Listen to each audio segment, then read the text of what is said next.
A lot of times people get the orders from the judge and they disagree and they take all of the wrong actions. And that puts them in a situation that they don't want to be in, and that is worse than how they were before.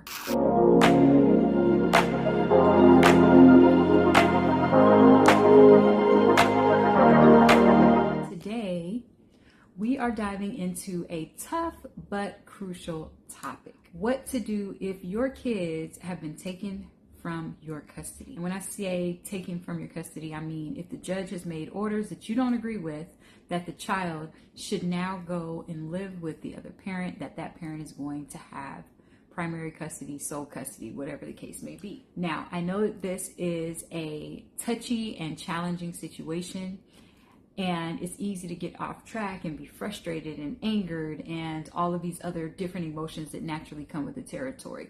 But if this is your situation, it's really, really important for you to stay focused and to be proactive and to make sure that you take some really important steps so that you don't make things worse for you and for your child, who may already be having a difficult time with the court's decision.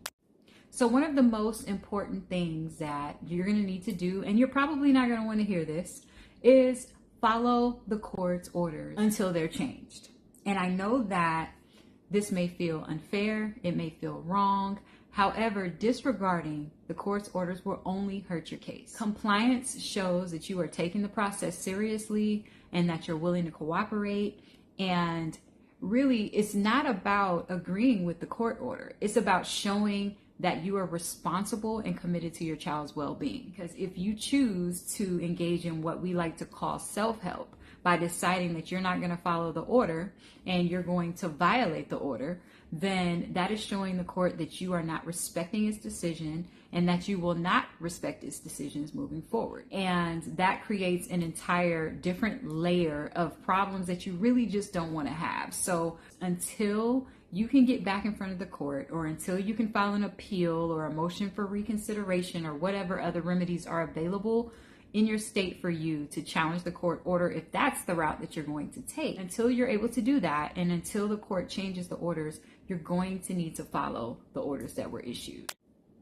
The next thing that's going to be really important is accepting accountability where you can.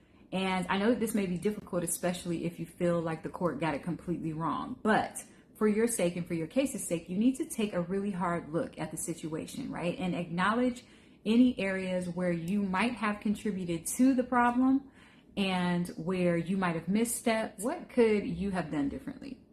Is there anything?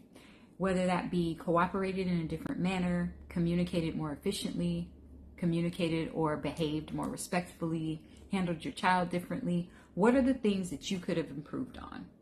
And if there's anything, then accept accountability where you can. Now, this doesn't mean blaming yourself for everything or anything that you did not actually do and that you don't need to improve on, right? But it will allow you to show the court that you recognize your role and you recognize your influence and your impact and the things that you did misstep on and the things that you can improve on are things that you're willing to make positive changes. By doing this, you're showing the court that you don't believe that you're perfect. You might believe you're the better parent, right?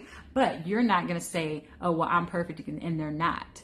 And so that's why I should have custody. Being able to take a really good look at everything, the whole situation, all of the circumstances, and figure out what could have been different on your end.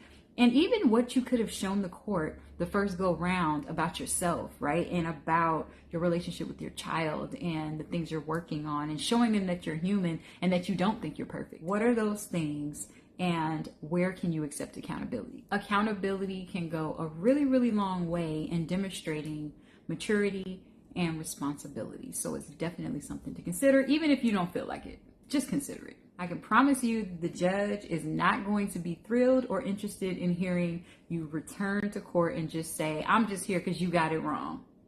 You got it wrong. You made the wrong ruling and you need to change it.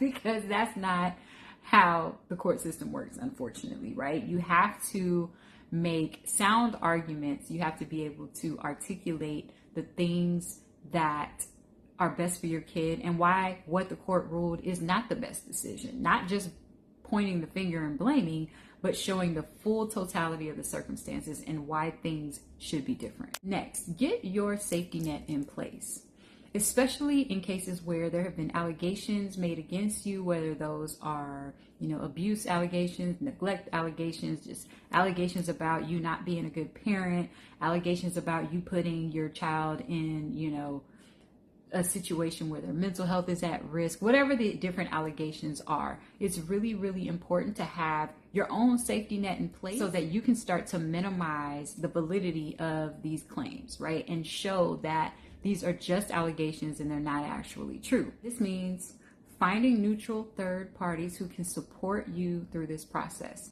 Think about trusted family members, friends. I don't mean someone that's just going to write a character letter about how amazing of a person that you are. I'm talking about someone who is going to be able to testify and speak to your relationship with your child, your interaction with them, your mental health, if that's something that is being thrown out there as being, something of concern, things of that nature. Having a reliable support system can reassure the court that your children will be well taken care of. So for example, if you already know that the other party is always going to accuse you of trying to fight them in the parking lot at the exchange, having a neutral third party there who can speak to the fact that they're actually the ones that always try to initiate something, or that you're trying to remain peaceful by staying in the car and they're coming in front of your windshield acting a fool, whatever the case is, that's something that you consider. You're being accused of not doing your child's homework when they're with you, or taking them to school late and things of that nature. Having and establishing a relationship with the neutral third parties, who would be the child's teachers, the child's principal, or the administrators at the school, would be helpful down the line to show that these things are not true. Therapists who are talking to your children on a regular basis, because they will have some insight as to whether your child is really saying that they're afraid of you, or if they are actually during therapy saying that they love you and they want to be with you more and they don't know why they can't spend time with you. Your therapist, for example, if they are able to speak to the fact that you're not crazy as the other party is trying to make you out to be. All of these things can become relevant in your case, and having neutral third parties is a good way to go to show the court that the facts are what they are and not what the other party is saying that they are. Does that make sense?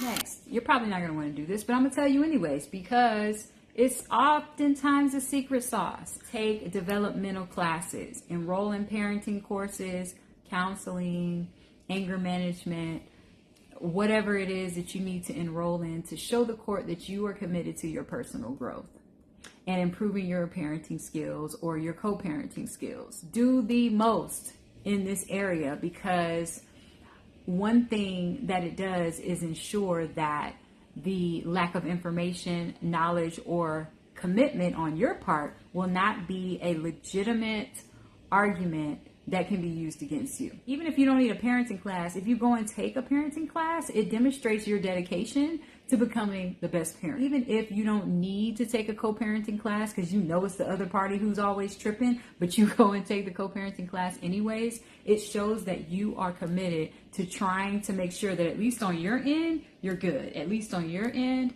you're doing what needs to be done in order to try to improve the relationship. Because almost always, if the other party is the one that's causing the problems, they're not going to go the extra mile. So having a parent who is going the extra mile, even in situations where they don't believe that it's necessary for them, but they want to make sure that they're at their strongest point, right? That they're their best self for their kid.